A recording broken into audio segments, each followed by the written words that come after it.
All right, welcome back to Blue by 90. I'm Justin, joined by Jack and Caitlin. As always, it is June 8th. I personally can't fucking believe it's June. I don't know about you guys, but we're like, it feels like halfway through summer. I know we're not, but it just feels weird. It does. Are you thinking that it's, like, later in the year than it should be? Because I feel like it's, like, July right now. I guess I'm just in an alternate reality where like it's still April, but it's also like August at the same time. I I don't feel know. that. We've had some Accurate. fucking hot weeks, man. I I think know. that's what's done it. We've had some good weather, some hot weeks. I think it's supposed to be good weather the rest of this week. I Be also hot as fuck next week.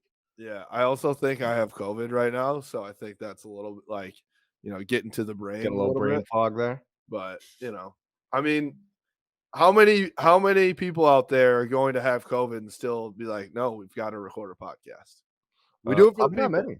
Probably Yeah, not you many. got your name right, and then you did the intro right, so I That's think you're fine. true. I mean, I got the date right. Yeah. Thankfully, it's right in the bottom corner of my screen, so little cheat sheet there, but, Power I of the mean, show. well, we're for the people. Listen, we do things. I've done this very drunk. I've done this very hungover. I've done it with COVID. I mean, this podcast started through COVID. So, you know, True. here Speak we for are. yourself. I was Yeah. shouting to the people from the rooftops with Shea Patterson as the quarterback. With all three listeners. Oh my god. And all 3 listeners were just us, I'm pretty sure. Yep. That was at that point of the podcast too. When I started, it got up to like 6 listeners because I would listen every time on On my each platform. Spotify, my Apple Podcast, my Google Podcast, Oh, YouTube. no. We were all the Oh, man. listeners. I It's was just incredible. like, I was going into Apple stores, like subscribing to us on every phone. Oh, no. Dude, that's not a bad idea. We should be doing that for You sure. really should. Oh my god. Please subscribe. Actually, low key, if you are out there, I need you guys to put in a rating for us on Spotify and Apple because I went in there. I don't think we have any ratings. So I think we do. I I think don't it's know. just a It's bunch of Ohio State fans giving us 1 star. probably. Let me We let need me to check right now. we need you guys to help us out. Give us a 5-star rating. Tell us what you love about us, and then it'll bump us up and we'll get bigger and give you guys better content too. I guess we Are do we need more rankings on Spotify. I know. are Maybe we Apple back Podcasts on we got more? YouTube again too? We're back on We are. YouTube now, so we're on the Blue by 90 YouTube. So check us out there. My New stuff favorite coming out. Go ahead. my favorite YouTube comment was some guy telling Jackie had dial-up internet. Dude, I don't remember that. Yeah, because you couldn't get it to load. Oh. Hey, 24 ratings on Apple Podcasts. How And we got a many? 4.5 out of 5. Wow, that's not bad. What's the lowest? We have The a one. lowest, so they're all 5 stars and then a 1 star. Or Who's the maybe one hold star? on, let me see if I can see how many 1 stars we got. Oh, they didn't even write a review. They just gave us 1 star. If you're Oh, out there and you gave us a 1 star, fuck at you. least leave a comment. Yeah, at least let us know what we can improve on. Yeah. What do Yeah, you and what that do you was from Sparty. if you had to point to like one episode or one thing you said, what do you think would make somebody give you a 1 star? Ooh, probably when I was talking about going commando. Or shitting my pants. I don't know. One of the 2. I don't know if I talked about that on the podcast or not. I'll be honest, I thought about leaving the podcast like after that episode too. So Oh my god. I yeah. wouldn't blame you. No, Hey, that's a that's good call. perfectly on brand. Yeah. That's what I bring to this place. I love it. I love it.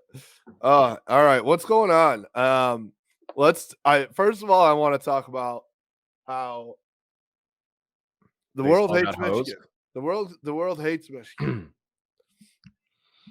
Why? What did we do to the world? I don't know, man. It's just not fair. Baseball got hosed twice. 2 times. And what? times. Back-to-back plays? Are you talking about the strike call too? Yeah. Yeah. Mostly the reviewed tag at second, replay at second that clearly Right. showed the guy got tagged out after he was called safe. And they His confirmed fingers it. literally went like that. Yeah. And they were like, nope, yeah, he's definitely safe. And then naturally 4-run score after that. Yeah. And then what? Double to score 2 runs, and then that fucking terrible missed strike call. Next pitch is a fucking 2-run homer. I know. I'm like, bro, what are we doing here? It was so bad. That's bad. And then it turns out the umpire literally was umpiring in the offseason for like Louisville scrimmages because he's like close to the program. So was it the home plate umpire? No, it's the second base umpire. Second base. Ah, okay. So it's still, first of all, I'm more on the NCAA. How do you let that happen? 100%. Because you know his background, but also there's a clause. Somebody sent me the contract you have to sign to be an NCAA ump, and you have to say, like, do you have any conflicts of interest? Blah, blah, blah. So, like, I think that Michigan should sue, personally. Fuck 'em. I think we should go to a But can we Johnny also Depp talk about how does the- defamation lawsuit. Johnny Depp versus Amber Heard and Michigan versus the NCAA. Oh my god. Do we That would be some know? quality content. And we're representing him. Oh fuck. We were losing that case. Have you ever seen Louisville shit the bed. I saw them do it. That's what Your happened. Honor, look at this shit.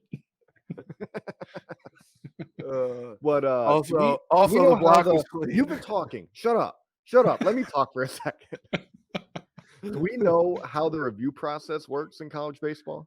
Yeah, can I talk now or no? Now you can. I just want to get that question out for the last like 2 minutes and you keep cutting me off. Wait, what was the question? Fuck you. So the review process is that the umps like go to the monitor, but it's all being done in like the Chicago office or something. There's somebody there that actually makes the call and tells them, yep, this is, confirmed or denied or whatever.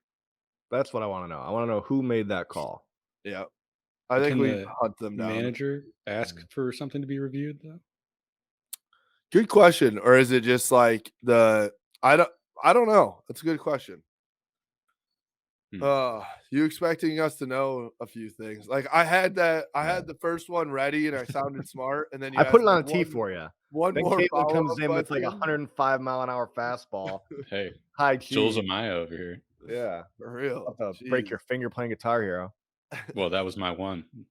That was your one. That was your shining moment. I felt bad for the boys though. I did. It sucked, man. Especially for them to come back.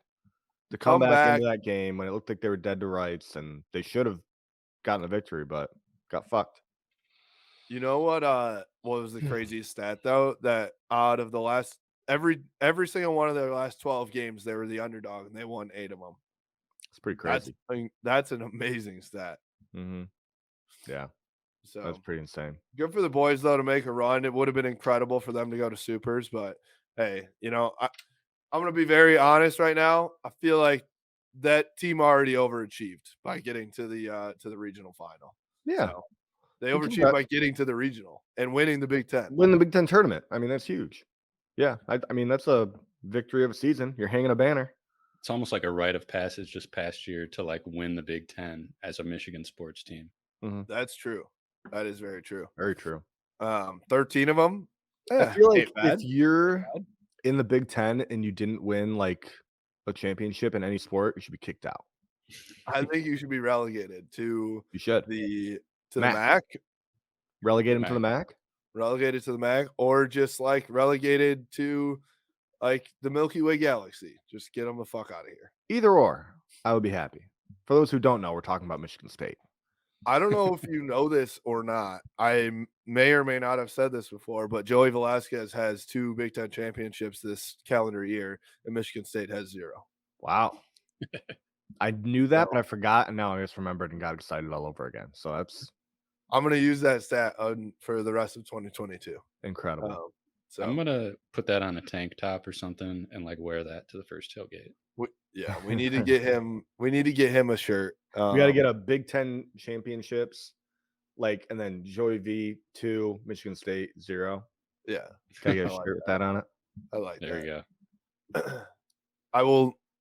For the listeners out there, just know I will never, ever. I promise you this, ever pass up an opportunity to shit on Michigan State. I will never do that. So If you think I'm a hater, That's why we love you. You know what else I wanted to talk about too? Hmm. Jordan Poole just being fucking unreal still. Like that buzzer beater. Are you kidding me? He launched it from fucking Jupiter. Looked like Houston all over again. Something about him and buzzer beaters. I don't think he didn't have a very good first half either, right? He just went off in second. Yeah, and then he was like really struggling, and then he came out and he scores like at one point it was like Jordan Poole 16 points to the other team's like 12 or something like that. Damn. So yeah, Warriors just have so many weapons, man. Yeah, I think I said it before that like I think that the Warriors will ultimately end up winning because of that. Like, yeah, it just feels like it's a new guy every day that comes out and is the guy that can't be stopped. I also want to talk about this for a second. And he's a Sparty, so don't it's hard for me to do this. Okay. But is Draymond Green take scoring out of it? Is he like one of the best all-around players of all time? Oh, take scoring the basketball, which is the literal point of the whole entire game. Take that out of the equation. It's almost a joke question, but it's kind of serious. Like, he's so good at take scoring and dribbling out of it. And he might be one of the best players of all time. I really can't tell if you're being serious right now. I'm dead serious. I swear to God, I'm dead serious. Put him in a handball league. Is he the best player of all time?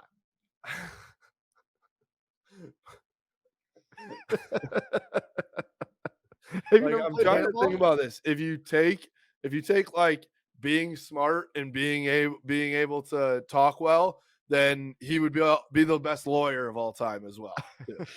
Like, I think he's smart though. I think he's a smart guy. I think he's a smart guy. I think he's a pretty good speaker. I don't know. I don't know what he does well. I'm gonna.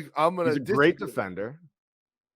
But when he defends, he's just annoyingly like bodying you up too much and fouling every time. That's how I always felt. And then when he has the ball, because he can't dribble and he can't shoot, so he just runs as fast as he can out of control towards the hoop and just flings it up. And then there's been a couple times where he flings it up and goes off the literal top of the backboard, drops in, and then he goes, oh, and flexes his muscle. Dude, you want to know who my NBA comparison is? It's Draymond Green. That's who I play basketball like. So that's why you're trying to convince us that that means you're good. Am I one of the best scoring players of all time? Maybe. I think that Draymond has gotten so incredibly lucky over his NBA career that he's been with like 7 Hall of Famers. Think about it. They've had Steph, they've had Clay, they've had Durant, they've had go down. Now it's going to be Poole. Like, go down the list. And then there's just Draymond in the corner that just like, I just like don't really know what he does. And then he ends up with a stat line of like 4 points, 2 assists, and 30 then rebounds, 6 fouls. And 6 fouls, yeah. I think the thing that bothers me the most about Draymond's game, not only the fact that he just can't dribble to save his fucking life, but he shoots like he has a backpack on. Like, how has nobody fixed that in the 15 years that he's been in the league? He does. Like, you can't get him with a shooting coach so he can, not look like an idiot when he shoots the ball. That's a great comparison. He looks like the kid that like you're in PE and your friend comes in from the other class and he's still got his backpack and flip flops on, and 100%. Then he tries to shoot and it like flops up and down. Yeah, that's him. He's like leaned forward and like hunched down. He's trying to carry the weight of a backpack. And you know what's incredible though? Like, you go back to him at MSU and he was like a dominant scorer. Yeah. Wasn't he player of the year? Like national player of the year, I think. I don't think he was national player of the year. He might have been Big Ten player of the year. Big Ten player of the year, maybe. Yeah. I mean,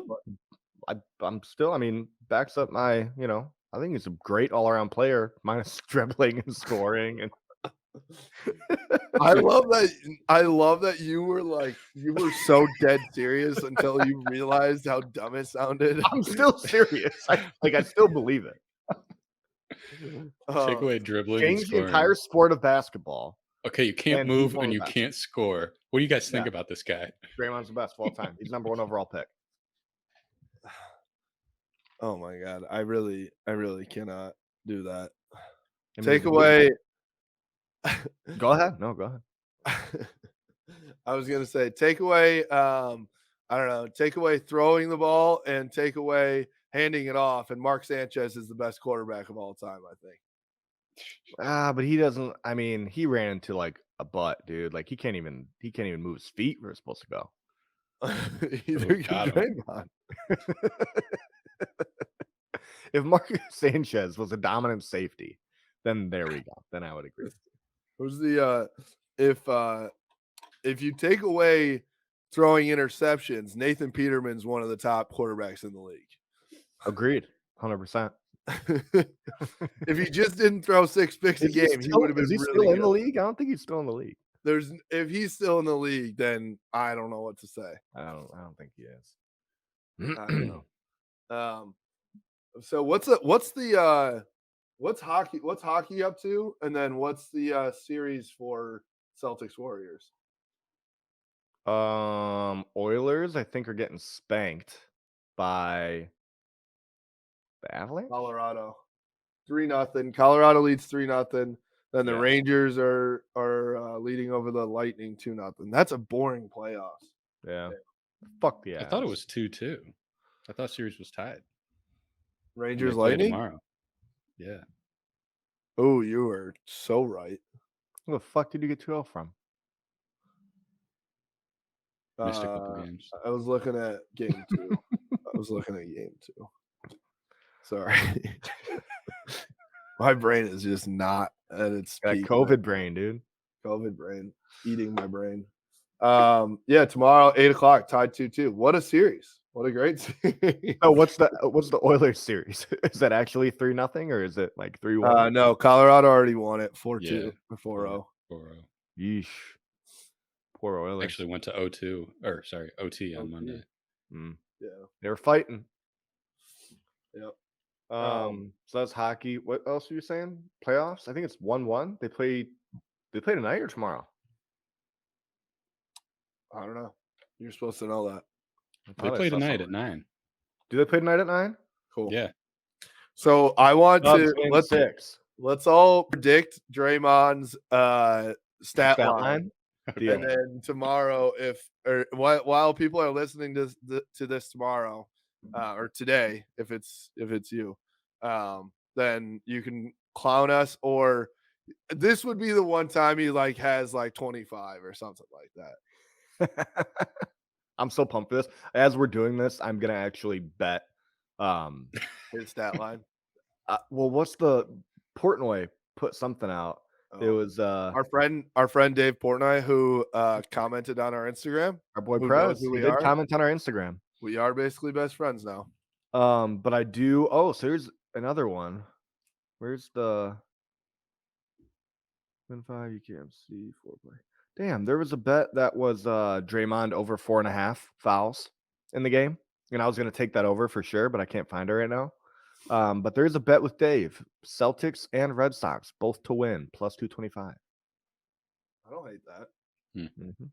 Don't the Red Sox? There's also a playoff boost for Curry to score 30 plus, Tatum to score 25 plus, and Jaylen Brown to score 20 plus tonight. Interesting.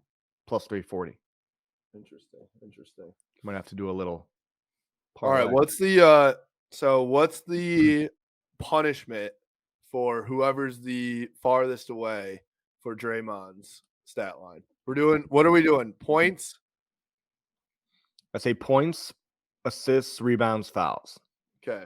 And so it's like the person who just is the most away, you just count it up. If he has 3 points and you guess 2, that's 1. If he has 4 assists and you guess 3, that's another 1. So that's 2 total. We just tally it up. Okay. All right. Who wants to go first? What's the punishment? What's the punishment? Shit, that's a good question. Ooh. Oh no. Should we have to do something at your bachelor party? Oh, yeah, I like that. All right, fine. Loser has to shave their head. I knew you were gonna say something like that. That's awful. Don't worry, That's why I've already looked. I'm- I have a million things in my cart on Amazon to get for your bachelor party. Like, Oh, I'm no. getting Heather's sunglasses. Heather's maybe actually some gonna pit kill you. vipers. Oh yeah, I'm gonna order them like 2 Orange Theory, so Heather doesn't see it. Like all this shit. Yeah, dude. I'm gonna get some pit vipers. I think I need to get a bucket hat. Maybe Oh, some hell yeah. pirate bandanas. I was looking at Dude. pirate bandanas. They do have Love that. cheap Pirate pirate bandana. It bandanas is pirate Can you get an eye weekend. patch too? or pirate do rags. Oh, for sure, Dude, I feel like you could pull off the pirate. dude. I'll do it. I was thinking about shaving everything but the mustache too, but I don't know if I can do that. I'm 100% going. You have to. You've got a good stash. Nice little jawline, great shoulders. Stop hitting on me. Jack forgot to mention the baby oil in his cart as well. Ready to get blackout. Yeah, I'm very worried now. I saw something on I think it was Instagram when the Barstool guys, you were telling me how they did the Put in Bay whatever, and they were talking about it, and I think it was on Twitter actually, and there was a thread, and like people were just like commenting like, yeah, I'm from Ohio, that place is a shithole, like did like all this shit. I'm like, this is gonna be a fucking mess of a weekend. The literal, so the thread that Donnie had that actually works at Barstool and did the thing was like, cons, the AC doesn't work, the TV doesn't work, the lobby is a Subway. Pros, when I'm blackout drunk, the lobby is a Subway. I fucking love it. It's gonna be outrageous. So, Oh man. all All right. right, let's do What about like you got to chug like a 24-ounce ice house or something? okay. Or shotgun it. Oh my god! Have you had? We did tall boy roulette at my other buddy's bachelor party, and you just do tall boy roulette with all like the terrible beers, like Natty Ice and like all these things. And if you haven't had one in a while, like at 21 or 19, Yeah, you're not like, that I did whatever. that, but it was like whatever. Hand it back.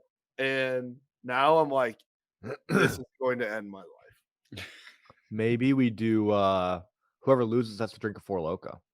Oh God. all right. I think they still sell them. Yeah, I mean, obviously they're toned down, but They're not the same, pussy but ones yeah. now.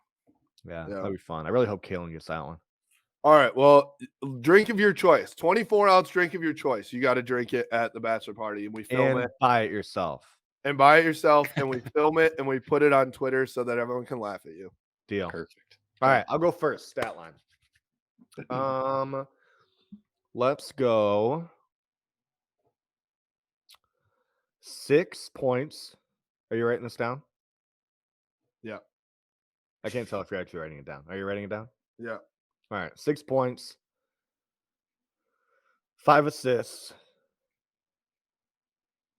12 rebounds, 4 fouls. Are you just reading off of it, like what it says on Barstool Sportsbook or something? No, I'm literally looking at you right now.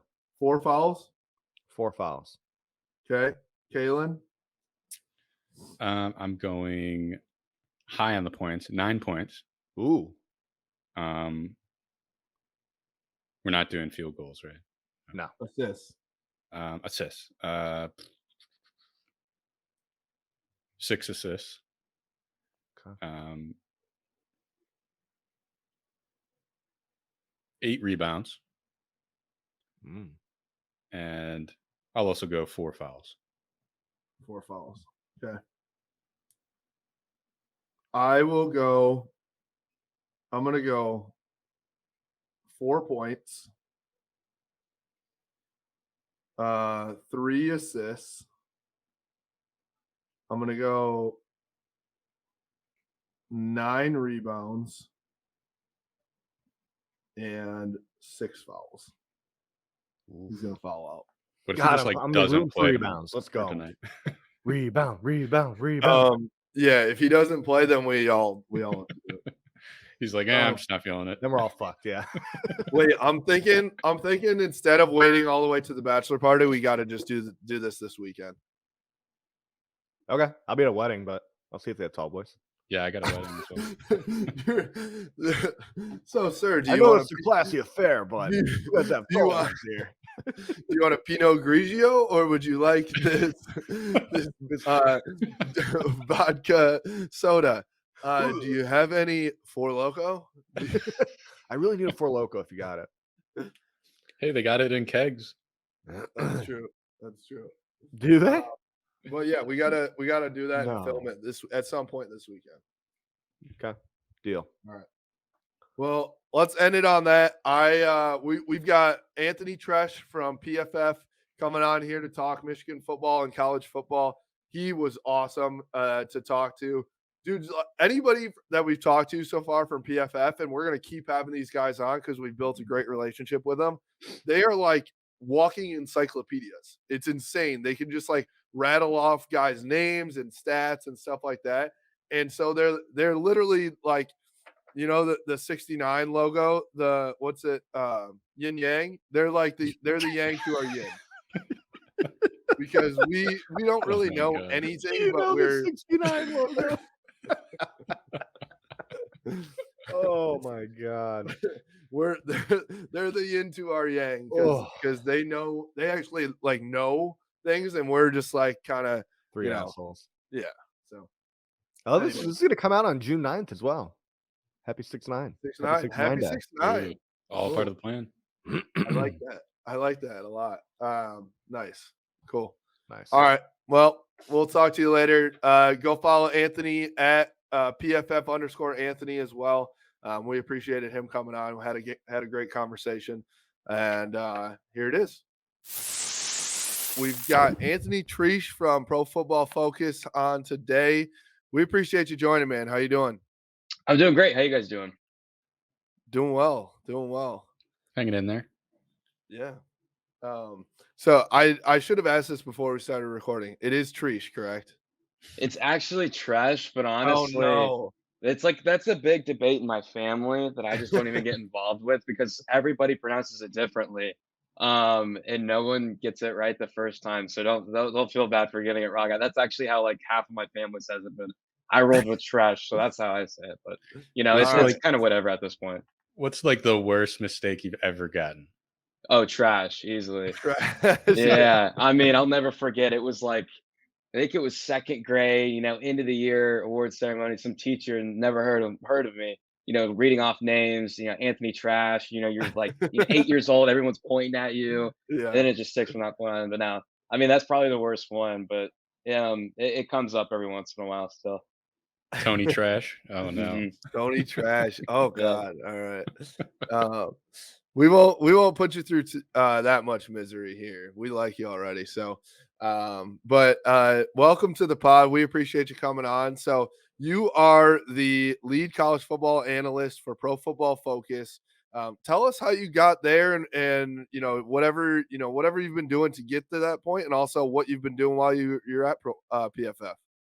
Yeah, so I mean, I've been with PFF in some capacity, I think for like 5 years now. Oh wow. Kind of grinded part-time there for a couple of years, doing some data collection, working behind the scenes on some of the preview packets that we do for television networks. And I just happened to be at the combine doing some stuff with Bomarito Performance Systems with Pete Bomarito, helping out, some of his athletes while he was in town.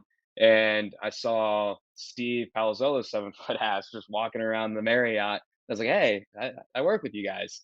And then I had a good conversation with him. And then it was just by coincidence, they were looking for somebody and had a couple more conversations when they were in town and came to Cincinnati and ended up getting hired full time, kind of working with media deliverables, and, kind of like graphic strategy. And then eventually, writing on part time on the side, like some of that stuff, like my analysis kind of been through the ringer with all the data collection and the analysis process. So, and then eventually got promoted to content contributor and then PFF lead college analyst a couple of years ago now. So that's where I'm kind of like leading the process, all the college rankings, the top 10 list, the, all conference teams, the quarterback rankings, I see, get some help there, ask around because you never want to have one person's opinion on one thing. We are, a whole company here. So, I work with Seth Galina a little bit on those. He watches those quarterbacks in depth quite a bit. Even Mike Renner, the lead draft analyst, and Bruce Gradkowski, too, our quarterback specialist, former NFL quarterback, talk with him about these guys, break them down, and kind of help, get these lists. And because at the end of the day, they are very important. So that's the favorite part about my job because, you know, while like some people, I think more often than anything, people like from the outside just think, oh, they're just doing this to piss people off. They hate this team and all that. But it's like, no, it's not it. That's my favorite aspect just because you get those guys that, of course, for Michigan, right? Blake Corum, he's getting all the recognition in the world. He's a superstar. He's one of the best running backs in the country. No one's going to argue that. But like, you look at some other guys that, maybe at the group of five level, this left guard from Texas State, doesn't get a lot of recognition, but he was first team all conference at school. His team's hyping him up. Maybe didn't get that for the media, which is a pretty flawed process. So, I mean, that's the best part, kind of showing light on the undervalued aspect. So, yeah, that's kind of been my timeline here. And then just kind of see what takes me on from here on out. Love it. Love it. No, it's a cool thing. I think I'm always interested. I go to your guys' site quite often actually to just see, especially while like during the season, I want to see who's grading out well because I think from there are a lot of casual fans out there, and it's not like I'm like, going through the film, 10 different times, right? So I would consider myself still, even though I host a podcast on it, still kind of casual, right? It's not like I'm analyzing it that in depth, but I'm always interested to see, like, all right, this person made one good play, and that was like the big highlight. That was in the highlight reel for the game. Did they suck the rest of the game, or did they actually play a good, complete game? And that's what I like to see from you guys. And it is interesting to see, especially from my perspective too, as a Michigan fan. Sometimes where I'm like, man, they all played a really good game. How did we lose that game or the opposite, how did we win that game and vice versa? So I wanted to ask you, I guess, in a roundabout way here, how much how much do you put on actual like grades and stats and stuff like that? Or is there also just like simply the eye test, like that guy is a dude and he can play at the next level? I'm glad you asked that because very few people ask that. They just kind of think the grade's the be all end all. They think Right. because this guy's the highest graded guy, they think he's the best player. And that's not the case. I mean, the grades are very, very valuable. They're correlated year to year. They're really strong in measuring player performance. Maybe not so much player value. That's when you can kind of get into some other metrics. So I always say it's a leading indicator, right? So Okay. if this guy graded out well, why did he grade out well? That's always the question. You should always ask, why is this guy grading out at this level, right? And then you kind of look at the film, and with our database that all 32 NFL teams use, every Power Five program uses, and most of the Group of Five, you can burn through these plays like, I mean, rapid fire. I mean, you can get through a game in minutes, and really kind of see. And you can filter it in any statistic that you possibly could think of. If you want to see third down plays, you see third down plays. For me, looking at the why of the grade, you can look at the way we kind of divvy up these grades. So everybody knows it's like a 0 to 100 or 99.9 technically scale. You can't get a perfect 100. You look at that scale, and what goes into that and formulates that is a lot of grades. You get, 0 grades or plus 0.5 grades, plus 1 grades, plus 1.5 or plus 2 grades. And it goes in reverse too, down to -2. So you look at that, you look at all those grades, and you kind of go through all the positives, all the negatives, and look at how that kind of happened. And it's always like I think the worst part of like I love every week of the college football season. I love it. That's what I live for. But definitely the worst time is like after week 3 when you get these Power 5 programs just beating the hell out of these Group of 5 teams, and you get these like superstar graders. They're just elite level. Everyone's like, oh, this is his year. And then next thing you know, he goes, it's an SEC school. They get in the SEC play, and he just falls flat because he's playing against lesser competition. So it's like, okay, sometimes you look at those how they get those high grades, and it's like, I mean, if they're playing a Power 5 school, that's not happening. Like, he can't do that against this type of guy. Right. So, I mean, That's like the your guys' September Heisman, right? yeah, exactly. I mean, your guys' podcast, Blue by 90.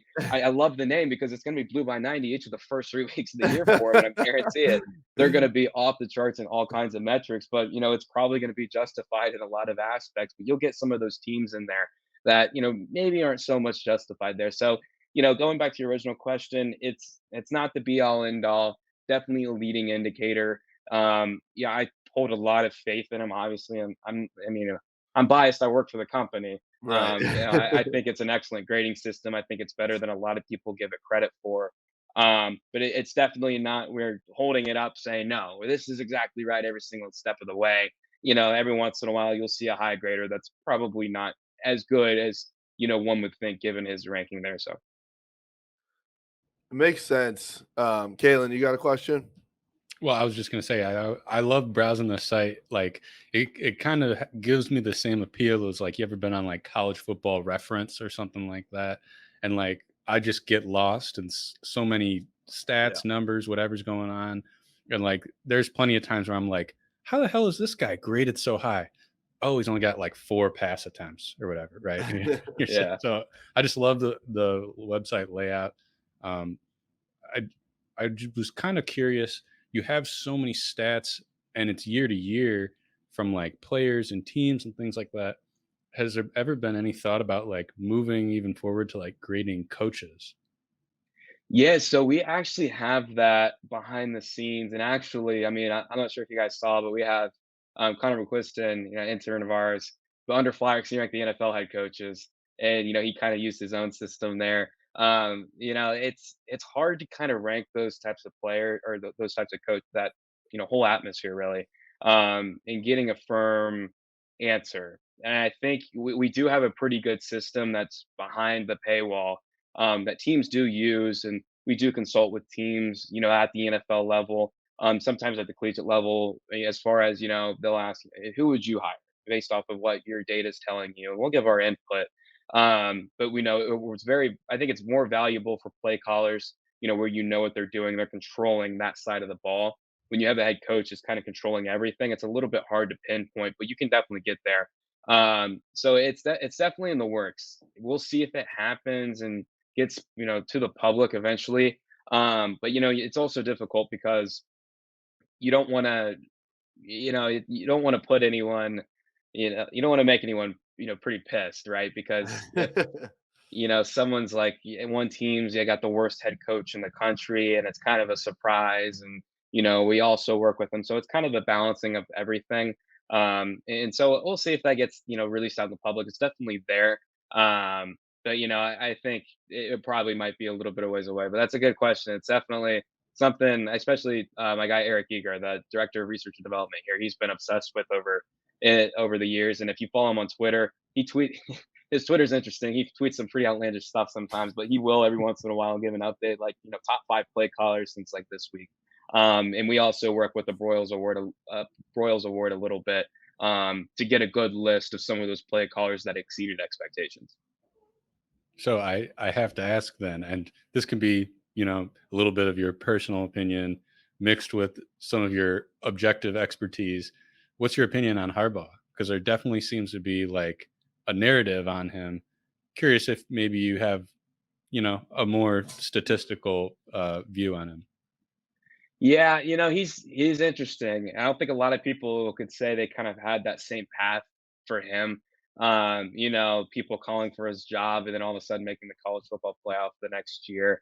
I think you look at what he did, and I do think that a lot of that credit for last season has to go to the coordinators, right? McDonald and Gaddis. I mean, they played a pretty significant part in getting those sides of the balls to exceeding expectations. And even Sean Nua, the defensive line coach, who's now at USC, kind of helping develop Aiden Hutchinson, who was one of the most valuable players, most valuable non-quarterback in the country. So that I think those factors are closer to equal with the head coach than a lot of people would think. But definitely the head coach holds some weight there. And you look at what they did. It's kind of hard to measure the stuff that people like to say momentum a lot in games. All momentum swing, and it's in our findings. It's kind of hard to measure that. It doesn't really exist. It's kind of just out there in the ether, where people just bring it up when the time's right. But with head coaching, there's that immeasurable aspect that some people in the analytics community will disagree with. I think holds some weight, that rah nature, right? Where you can kind of effectively lead a group of people. And I think it's more prevalent at the collegiate level, where these college kids, right? I mean, they're student athletes. They're not, getting paid. Well, some of them are now. They're not, getting paid millions of dollars over the course of a contract. They're not adults with kids. These guys are, fresh out of high school, and some of them do need that coaching. I mean, you saw that report, right, with I think it was from the Athletic, talking about the way some of these coaches hire their assistants. Harbaugh was featured in there. The one that stood out to me was Nick Saban. He didn't care about the X's and O's. He cared about how he controlled the room, because he needed to, the assistant needed to kind of show these five stars that they're not all that, like they've been told since they're the, age of 7, right? That they're at a different level now. So there's definitely that immeasurable aspect that is important. And that's why I like Harbaugh. I think you can see with that he has that special trait to form a team, a good culture, and a good group of people, like we saw last year. So it's an interesting question. I don't think there's a right answer to it. Definitely not a wrong one either. But at least my opinion is I do think that, despite even those head coaches that are not play callers, and honestly, we're seeing more and more of those, just because these coaches, some of them that did have play calling duties, it's hard to manage a full roster, right? And then I think in the age of social media, you have to be more connected with your players than ever, because they're constantly getting, the eagle eye, right? They're just watching them all the time. They need to help kind of control that, but also just with the nature of the game, you're spending less time with families if you're taking on play calling duties. So you're seeing more of those coaches give it up. So I think with head coaches in college football, at least, it's a little bit more difficult to measure, but there's definitely, like I said, no right answer, no wrong answer, and I think that's the culture plays a bigger part than most people think. So it's interesting that you brought up the Broyles Award too, because Gaddis won that this past year. And it's funny as well that you're talking about play callers, because I was in a Spotify Live just yesterday with a bunch of Michigan fans, and Ant Wright on Twitter. If you don't follow Ant Wright on Twitter, you got to go follow him. But there were a lot of people, as we were talking about Gaddis, and now that there's a coaching change for the offensive coordinator, obviously the defensive coordinator as well. But on the offensive side of the ball, those play calling duties, and people were calling him the fraud of the year instead of the coach of the year.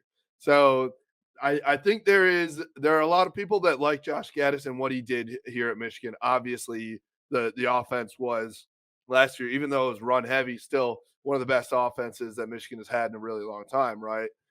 But people question how much was he involved? How much was it Matt Weiss and Sharon Moore actually? And even Jim Harbaugh. I think that's been a big question: is how much has Jim Harbaugh actually let off the reins and that type of stuff, or does he have his thumbprint still big time on this playbook? And so my question there is, do you think that Michigan takes a big step back post Josh Gaddis, or was it not as much Josh Gaddis as it was what everyone around him did too, so they can plug in Matt Weiss and they'll be okay?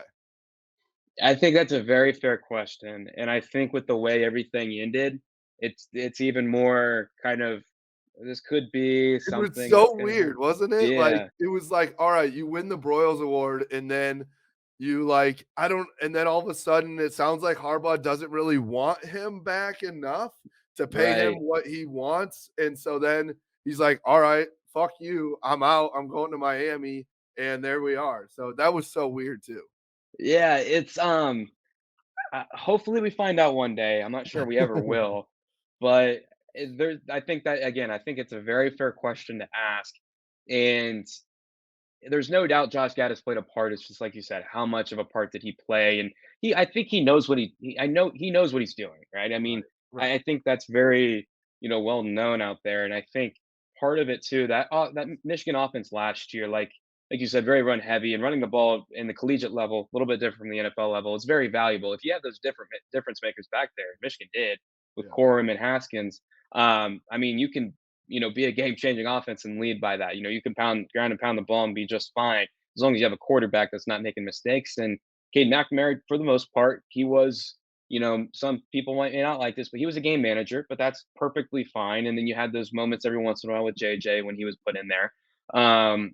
What made that Michigan offense special, though, in my opinion, they kind of put them over the top and really came out in some big moments in key games, were the trick plays. I mean, no team had more success last year on trick plays than Michigan, right? I mean, we saw it constantly. I Which mean, they I were can I step in real quick? yeah, Because for that was sure. my biggest, like, gripe with Michigan's offense in the past.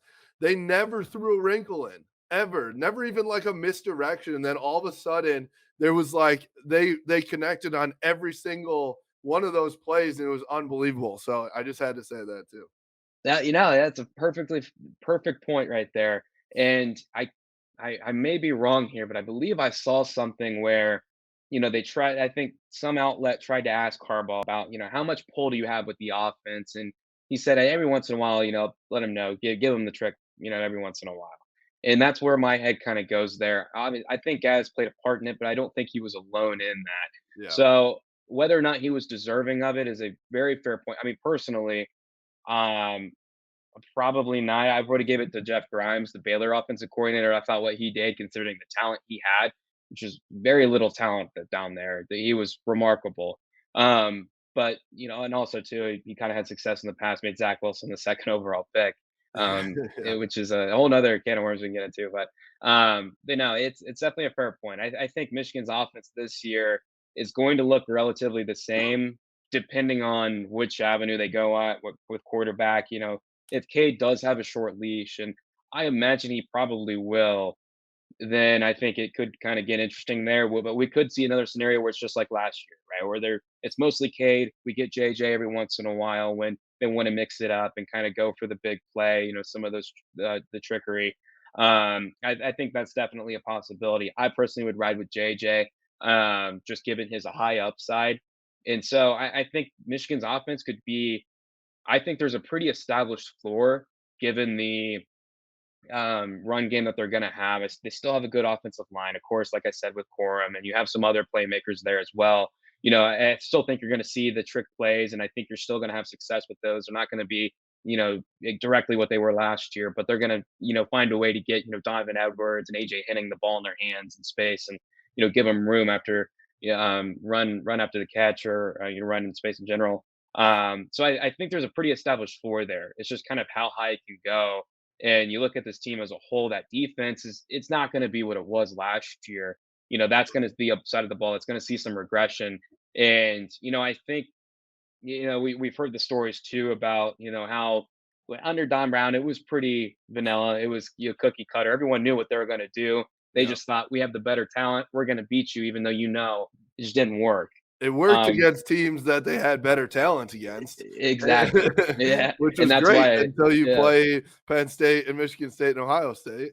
Yeah, exactly. And so, yeah, so I think if Michigan wants to kind of repeat the success they had last year, it's gonna have to be flip flopped where the defense is serviceable, good enough, um, but the offense is gonna have to carry them. And I think with JJ, that's how it's gonna happen. Well, we'll see what happens. I still think, like I said, it's got a high floor. I'm confident with their play calling abilities at hand, and they're going to be able to know how to use their playmakers at every position. Makes sense. Yeah. I think that it's a tough thing because in my opinion, Josh Gaddis in year 1 and year 2 he was not good. He was just not a good play caller. He was thrown into a role that he had never done before, literally hadn't called plays before, and he didn't know what to do. And so that's where I thought that he like figured it out in year 3. It took him a couple years.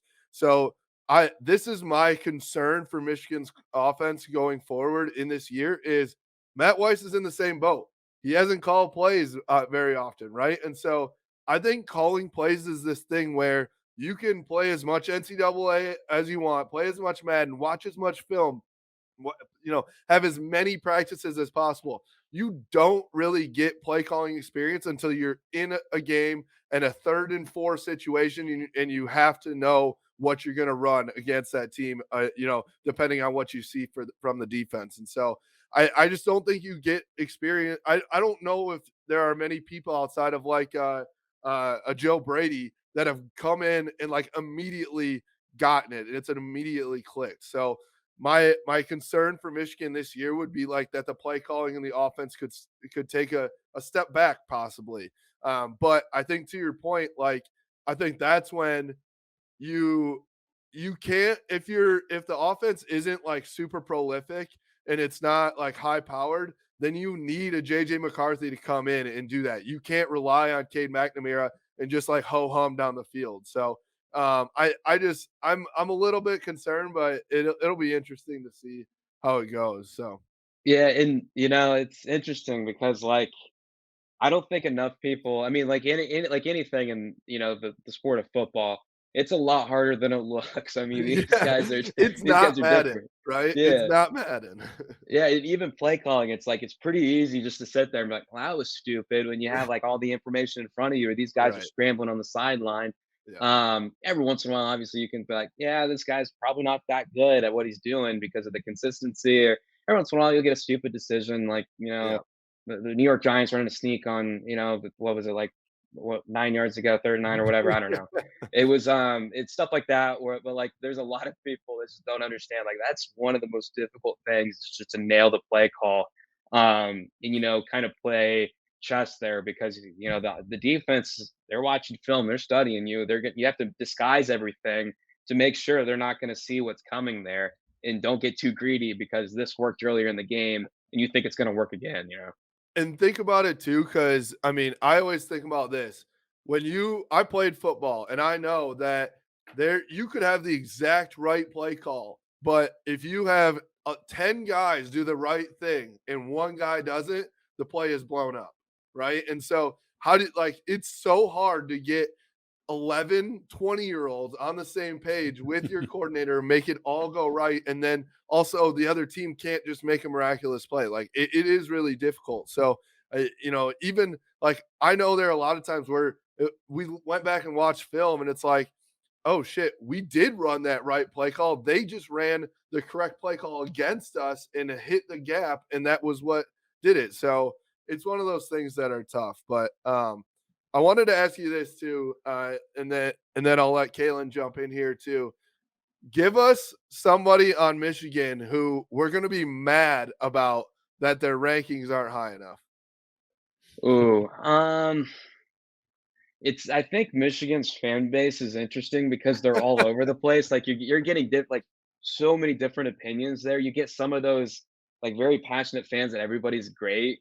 Some of them are like real and like, yeah, I think Cade's probably the one that stands out where some people are, I think there's a contingent out there that thinks he's the option and that he can lead Yeah. them to success. I don't really see that at all whatsoever. Like I said, I think he's a ceiling game manager and that's it. So I probably have to say he's the one that kind of stands out to me.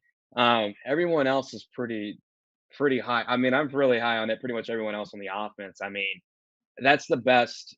That's the best, I think, set of skill position players in the country. One of the best. Need to be careful with that. But yeah, I mean, Corum, Henning, Edwards, Ronnie Bell, Andrew Anthony, Eric All. You can go on and on. I mean, all those guys have the potential to be special players. So I mean, I probably have to go with Cade, even though I think that's a smaller contingent that thinks he's going to be something good. Relative to everything else. But yeah, going back to the original thing, like I said, yeah, Michigan's fan base is interesting. I love it. It's one of the most passionate fan bases in the country.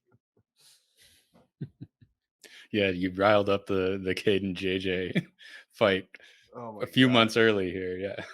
A few months early, it's been going on It's since been like ongoing. 2 years ago, even when JJ wasn't even on campus yet. So yeah. Yeah, I'm curious because Michigan finally got over the hump, beat Ohio State.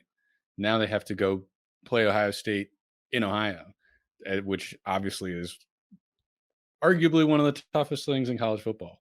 And Ohio State is definitely not going to roll over. I mean, they are going to have a very bad taste in their mouth all year. And I'm sure they're going to make a lot of improvements on defense. And they might have an even better offense than they did last year. So do you think there's anything specific that Michigan has to do to come out and beat Ohio State on their home turf? Or is it kind of one of those just toss a coin kind of games? Yeah, I think we kind of have to wait and see to like get really specific at what they need to do because I think there's a lot of wild cards with Ohio State, specifically with that defense. I mean, obviously they got Jim Knowles from Oklahoma State. That's a huge addition, but how quickly can all of those players get up to speed? I mean, he brought, Tanner McAllister. He's going to man the slot for him from Oklahoma State. He was a transfer in. he's going to be just fine, obviously. But it's everyone else. I mean, there's a ton of talent there. Denzel Burke, obviously the cornerback, shined as a true freshman last year, was supposed to be a wide receiver, learning the position, looked fantastic. The defensive line's great. You have some 5 stars that could break out, like Jack Sawyer, Tyleek Williams, the interior defensive lineman. I'm pretty high on him. So there's a lot of talent there. It's just kind of how can they get acclimated there. I don't know how quickly they can. I'm kind of expecting, for a few years there, that secondary at Ohio State, they called themselves BIA, best in America. I don't think they're going to be that this year. I think they could get there.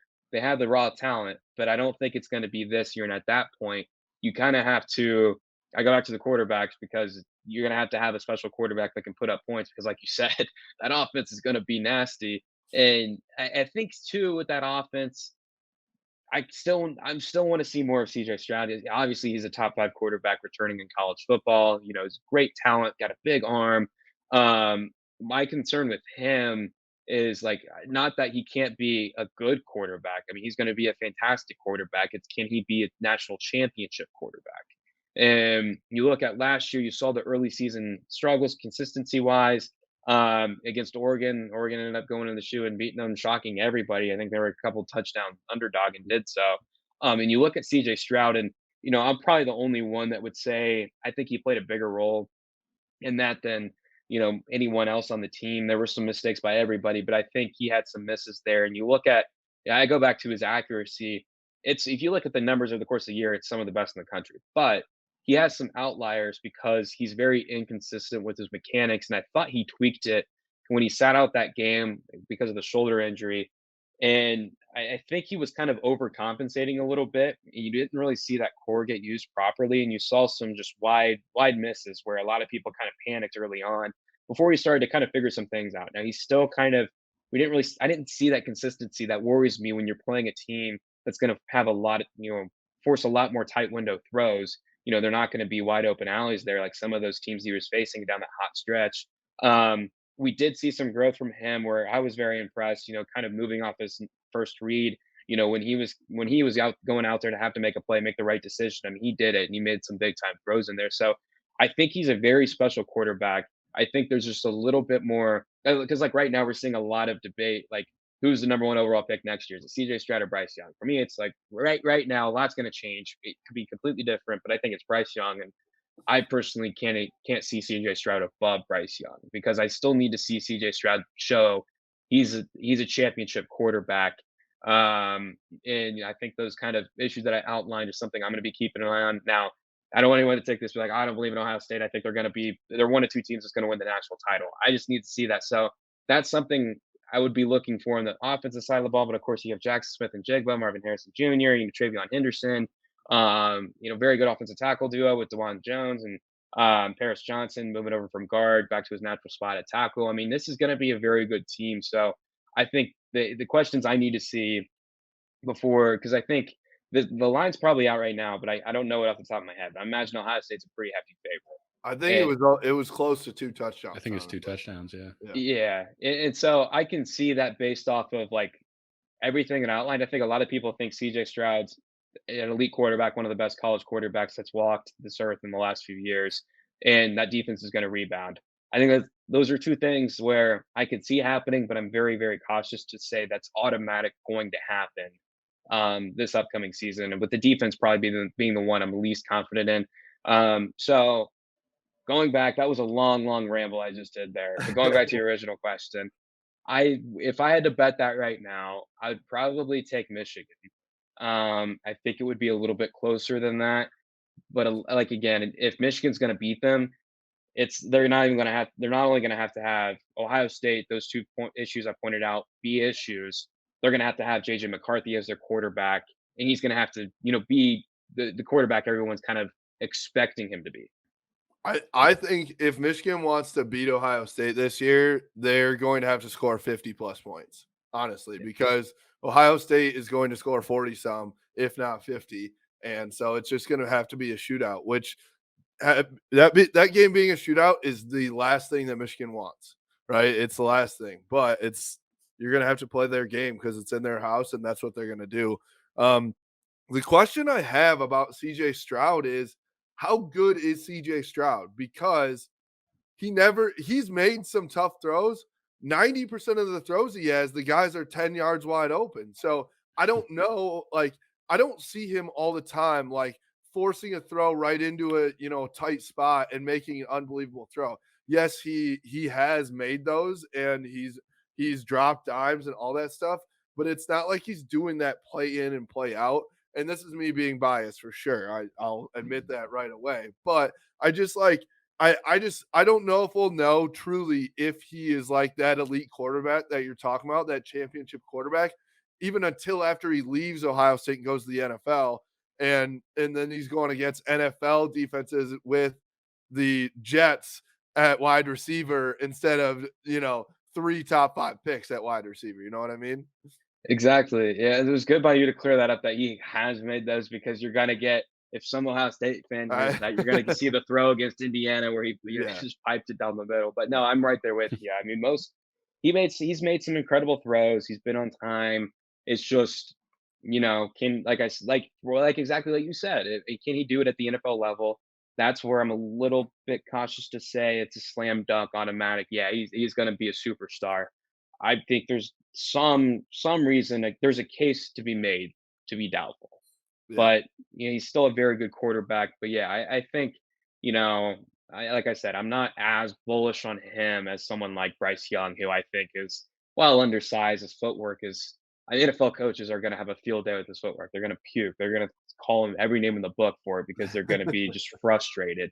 But it works for him at the collegiate level, and his talent's just absurd, and his natural processing ability is off the charts. So, I think it's not so much a debate for me right now, even though for a lot of people it is. Yeah. And so we talked about JJ too. Talk about JJ and Cade's their form too and what they both bring to the table, because I think a lot of people are just like they want to see JJ's arm and his talent and all that stuff. And I understand it because there were a significant number of passes, like deep passes, that Cade did not connect on. Whether it was short or it was long, he couldn't get it. But then there are a couple deep balls that we've seen JJ drop in a bucket. So, compare the two. I'd say it's obviously we know it's the game manager versus the Johnny Manziel type unbelievable athlete, right? But like when we get down to form and what each of them can bring to the table, where do you see both of them? Yeah, I mean, they're completely different quarterbacks. I mean, just on the different ends of the spectrum. And like you said, Cade, you just can't hit the throws downfield. He cannot make those throws downfield, and that's an issue. He can take good care of the football. He can be, accurate underneath. He can hit the easy stuff. He's going to take care of the football, like I said, and that's kind of if you have a stellar running game and an elite defense, that's going to win you football games, get you the CFB like you did last year.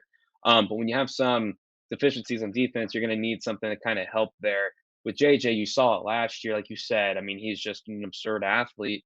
I'll never forget. I mean, that Big Ten. I was at the Big Ten championship, and that play where he's just running down the sideline, stride for side with Blake Corum catching him up. I was just like, what the hell is this? I mean, I knew he was fast, but I mean, it was just absurd how quick he was there.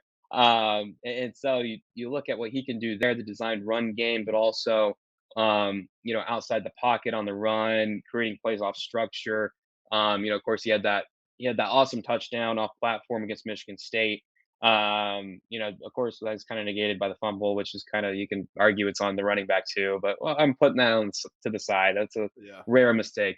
I think his ability from an accuracy perspective and hitting that deep throw, he's proven that. And two, I thought last year he had a couple of high level moments where you're like, okay, this kid knows how to play quarterback. Some of these offenses in college football are propped up by scheme and they're getting their hand held, right? I mean, that's something, I mentioned Seth Galina earlier. Talk to him about it all the time. I mean, he's like, oh, he's getting his hand held. He's in a quarterback friendly offense, a collegey type of offense. There were some times where JJ last year, you're like, wait a second, that was an NFL threat. He did some stuff that you don't see college quarterbacks do as far as understanding what the defense is doing. He made one against Georgia The that one I down thought, the middle. yeah, Oh that my one, God. I was like, from that, no one was a bigger fan, besides my guy Dave, of JJ McCarthy in the PFF offices than me. And that was a big debate because I remember we were getting shouting matches like, no, he's the guy, not Cade. And that throw, I was like, yep, that kid's going to be special. I mean, George is playing Rip Liz there, and he fits it into that tight before passing it off. That small window there. I mean, that's elite stuff. So those are the differences between the two. So I mean, Cade, I mean, for Big Ten standards, Cade's a good quarterback because a lot of Big Ten teams would kill to have a Cade McNamara. There's like probably 8 to 10 teams that would be like, you're our starter day one, right? Oh yeah. I mean, you compare him to, I mean, I don't want to like have guys catching strays, but like Sean Clifford at Penn State. I mean, it's Cade McNamara. Yeah. You look at Illinois, Indiana, probably not Purdue, Minnesota, probably Cade McNamara. I mean, I think the only places he's not is Ohio State, Purdue, Maryland. I mean, those are really the ones that stand out. I think any other team would Thorne take. at MSU, I think, would have a good battle. Maybe Mhm. Thorne would come out on top, but still. Yeah, I mean, it's yeah, I mean, he's a good quarterback, and I don't want to make it seem like I hate the guy that he stinks. I mean, he's good for college standards, but again, if you want to be, Michigan wants to be elite and want to be competing for national titles, he's not going to be, the guy that can get you over that hump. So I mean, that's where it all kind of stems from. Yeah, I think that it's a tough situation that Michigan fans are in. You have this kid that won you the first Big Ten title in almost 2 decades, and you kind of you still want the next thing, right? But I think it's way more complex than that. You can appreciate everything that Cade McNamara did for Michigan last year. You can say that he was, very, very good, and he did the job that he needed to do. But then you can also at the same time say that, hey, we want to get to the next level when we feel like JJ McCarthy, sophomore JJ McCarthy, can get us there. And there are just like, I think Cade McNamara himself would probably admit, like, there are certain things that JJ can do that I can't, right?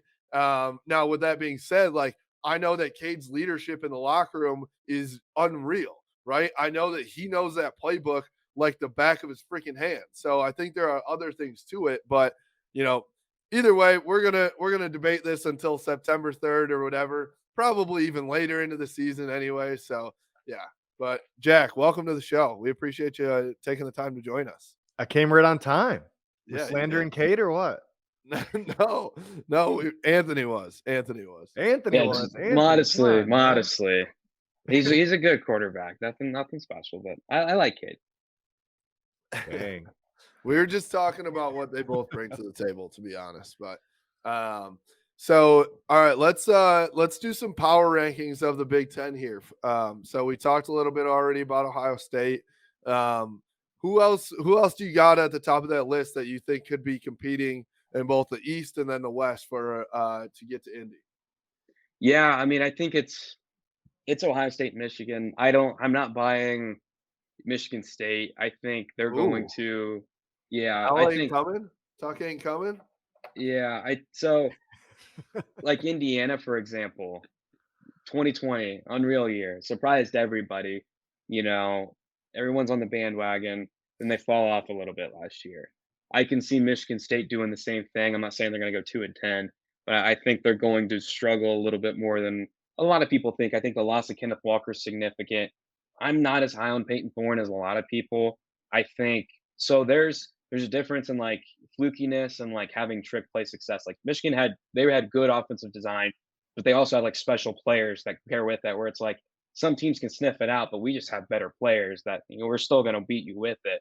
With Michigan State, I mean, they still have good players. Jaden Reed, wide receiver, is exceptional, but I mean, they had a lot of success off of flea flickers. I mean, I've never seen anything before like it. I mean, they had like 4 35+ yard flea flicker touchdowns. You just don't see that. That's not going to happen again. And that defense, everyone knows the secondary is not good. I'm concerned about the pass rush. They lost some key guys there. Jacob Slade, the interior defensive lineman's awesome, but I think that front seven's a little bit weaker. I think they're going to take a back seat. I think the only team I would be thinking, man, I wouldn't be super surprised if they shocked everybody, is Wisconsin, because they're really a quarterback away. If I don't think he's going to turn it around, but what if Graham Mertz is something? What if he's good? that's going to be a He was really good for football 5 team. games. He was was, unreal. yeah. He was like Heisman for 5 games. I mean, that debut was 2020 against Illinois. He didn't Oh my throw a single God. uncatchable passes. One incompletion was a drop. He's ever since then though, it's kind of been rough.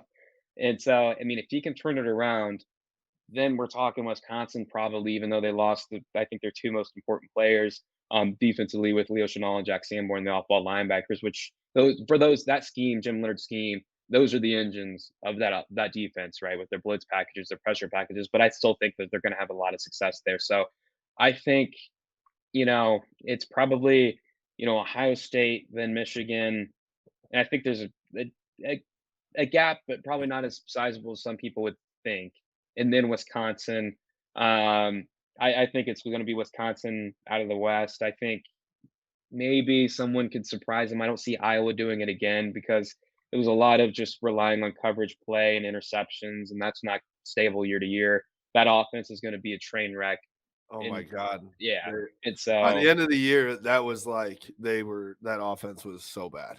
yeah, I mean, I think Minnesota, I don't think they're going to shock people or by any means. I think they could be, sneaky good, maybe just a tough team every once in a while. I mean, again, they did lose to Bowling Green last year, and Tanner Morgan's their quarterback, and they kind of relying on some bad. I don't know. I don't want to get too deep into I it, think but Jack actually looks like Tanner Morgan a little bit. More You athletic do. version, though.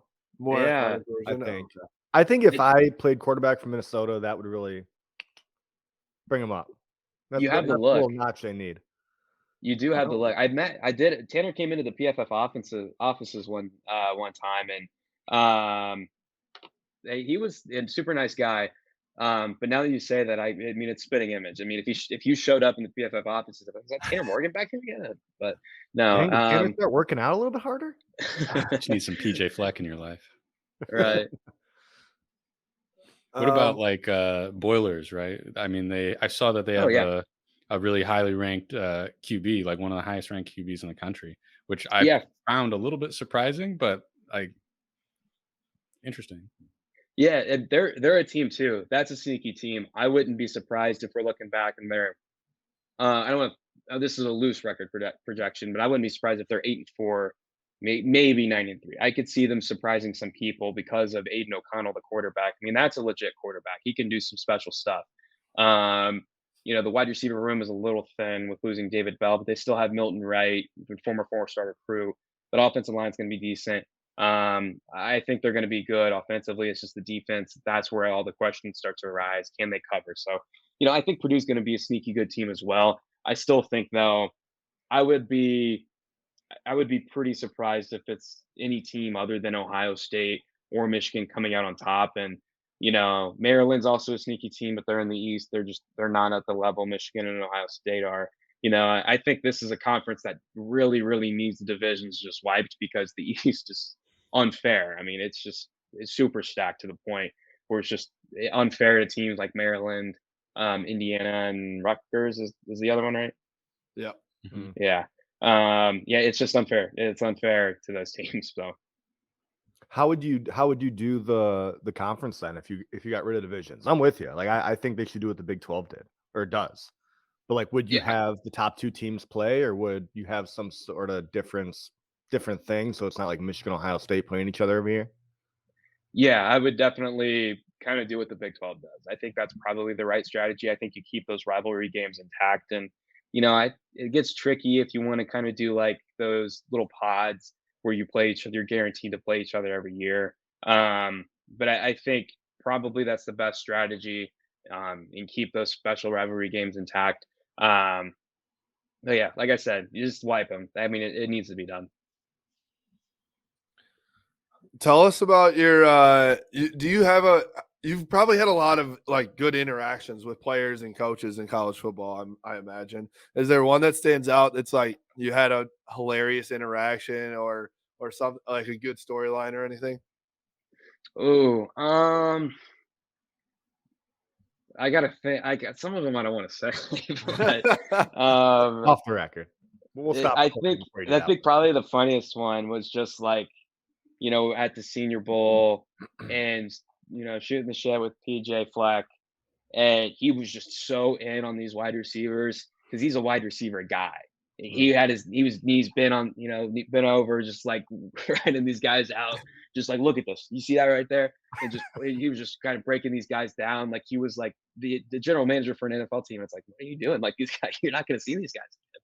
But he was just so infatuated with these guys. He was pure football mode, and that's who he is. So that's probably like one of the most recent, like kind of funny ones there. Some of the stuff I can't say, but that was probably one where I was just like kind of caught off guard. I was like, man, this is a football guy. Like you could tell, like he's probably right now, I don't know what he's doing. It's football. It's going to be July at 9 p.m. on a Wednesday. He's thinking about football in any month of the year. So that's the type of guy he is.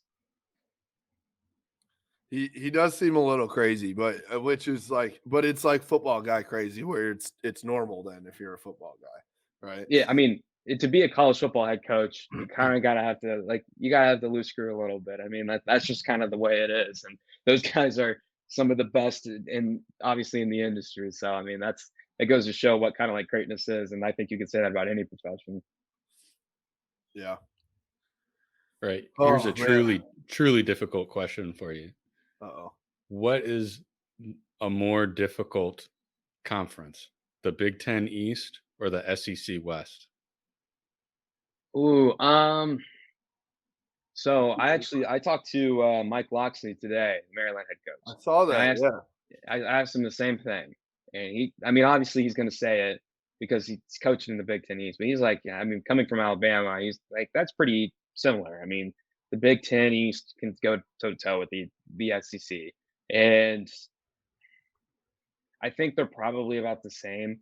Like, I'm a little biased towards Big Ten because I grew up in Big Ten country, right? And that's what I watched. I mean, I personally, like a lot of guys at PFF, they hate what was it? Penn State, Illinois last year. They hated it. They said it was horrible football. What Personally was loved that? it. 7 overtimes or something like that? Yeah, I mean, it was just pure disgusting But it was the Big Ten best. football. They Yeah. couldn't score. Nobody could fucking score. I mean, I loved it. That's just what I grew up on. Everyone else is like from out west, from the south. They're like, "What the hell is this?" Do you want to know? Actually, side note too, one of the best shirts at the Big Ten championship game that I saw was an Iowa guy wearing a shirt that just said "Punting is winning," and I thought that was the best shirt ever. I mean, that's some Big Ten football right there. But I think the Big Ten East is probably closer than some of SEC.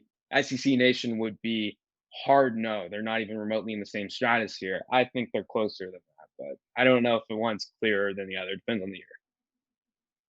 I see you are a man of culture as well. So I like it. I feel like there's an argument there for sure.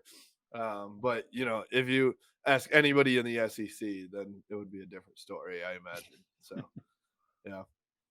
All right. I'm all out of questions, to be honest. We've been going on for almost an hour now, so I don't want to keep it too long. Yeah, I mean, thank you guys for having me. I enjoyed this a ton. I'm not sure what kind of like college football stuff we're gonna have coming out. We're going through some, changing of strategies and stuff here, but we'll have some PFF college football stuff up on the site. We have a preview guide coming up too, which kind of goes in deep on Michigan, and it's going to say some positive things about Michigan, even though the quarterback is kind of situations up in the air. So we'll have that on PFF.com. But yeah, thank you guys for having me on. I totally enjoyed it. Absolutely, man. And I was talking to Dave. He said I had to talk about him to you because you guys are tight. Oh yeah, I mean, me and Dave, we have some fun memories. Some long nights together. There's no doubt about that. But we have some good memories. I mean, Dave's my guy. That's one of my favorite people on the planet. There's no doubt about that. He's the absolute man. There you go. Well, we're gonna have Dave Safaro on our pod at some point here too, coming up to talk Michigan. So we're excited about that. But I'll tell you what, I don't think there's a soul on this planet more passionate about Michigan than Dave, and it rubbed off on everybody. He's just such an infectious dude. I love him to death. But yeah, that's that. When you hear like that's die hard, he's the definition of die hard. I respect the heck out of it. I love it. I love That's it. perfect. They'll fit in perfectly here. So yeah, we appreciate you, man. Honestly, we love PFF. So if you guys are out there listening to this, go subscribe, go follow these guys. Anthony Treash. What's your? Is it Anthony Treash PFF? At PFF_Anthony. Okay, there you go. So go follow him on Twitter and go read his stuff at PFF, doing all the good work for us so that we can pretend to know what the hell is going on in college football. So we appreciate you doing the dirty work for us. So go follow them there. You can follow us at Blue by 90 on Twitter, Instagram, Facebook, at Blue by 90 podcast on YouTube as well. We appreciate you. Go Blue. Go Blue. Go Blue.